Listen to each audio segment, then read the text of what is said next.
exercice de détermination de représentation paramétrique d'une droite. Ici, on a choisi la droite AB avec A de coordonnées 3, moins 1, 0, B de coordonnées 5, 2, moins 3. Et donc, j'ai rappelé ici en rouge la définition d'une représentation paramétrique d'une droite avec x égale x0 plus a fois t, y égale y0 plus b fois t, z égale z0 plus c fois t, en comprenant que x0, y0, z0 ici correspondra à un point de la droite.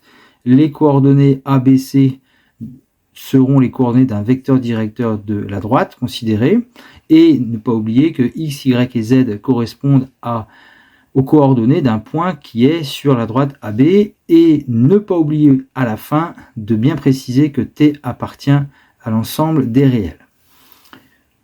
Donc pour déterminer une représentation paramétrique d'une droite, nous avons besoin d'un point. Donc en premier exemple, j'ai choisi le point A de coordonnées 3, moins 1, 0. Un vecteur directeur, donc c'est un vecteur qui dirige la droite.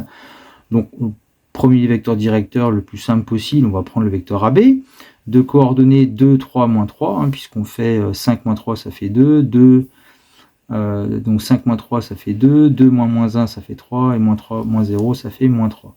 Donc les coordonnées du vecteur directeur AB sont 2, 3, moins 3. Donc on construit une représentation paramétrique de la droite AB en écrivant x égale, y égale, z égale.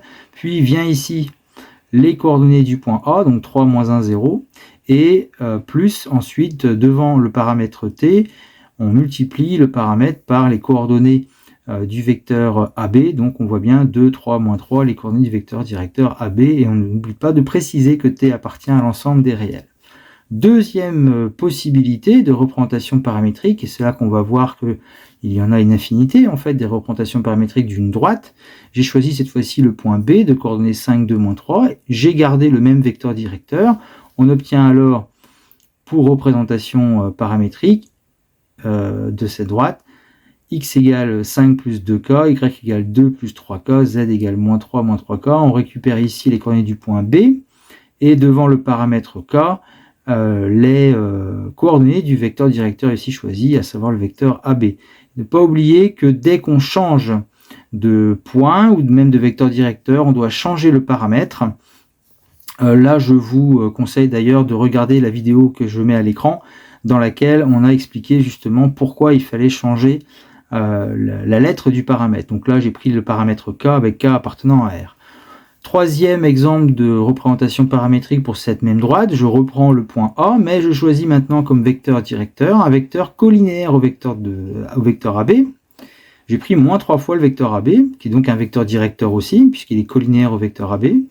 Donc on va avoir par exemple donc moins 3 fois 2 ça fait moins 6, moins 3 fois 3 ça fait moins 9, moins 3 fois moins 3 ça fait 9.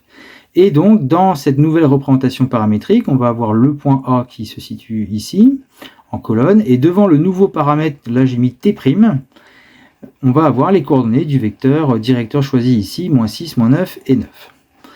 Quatrième exemple, eh bien on peut, à l'aide de cette représentation paramétrique, la dernière ici présentée, on peut construire un nouveau point sur cette droite. J'aurais pu prendre les autres représentations paramétriques, mais je vais garder celle-là en prenant le point C de paramètre T' égale 2.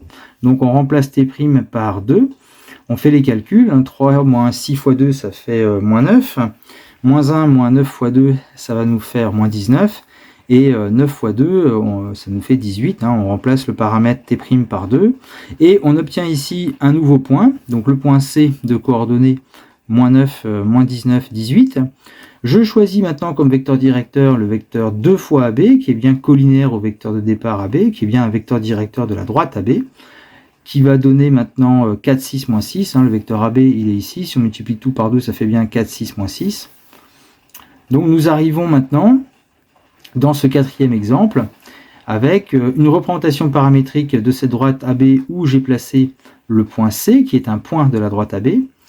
Et ici, on voit devant le nouveau paramètre K', avec K' appartenant à R, les coordonnées du nouveau vecteur directeur. Donc voilà, à chaque fois qu'on change de point, qu'on change de vecteur directeur, eh bien, on change de paramètre. Et donc, on peut voir dans cet exercice que des représentations paramétriques de droite, il y en a en fait une infinité. Tout va dépendre du point et du vecteur directeur qui seront choisis.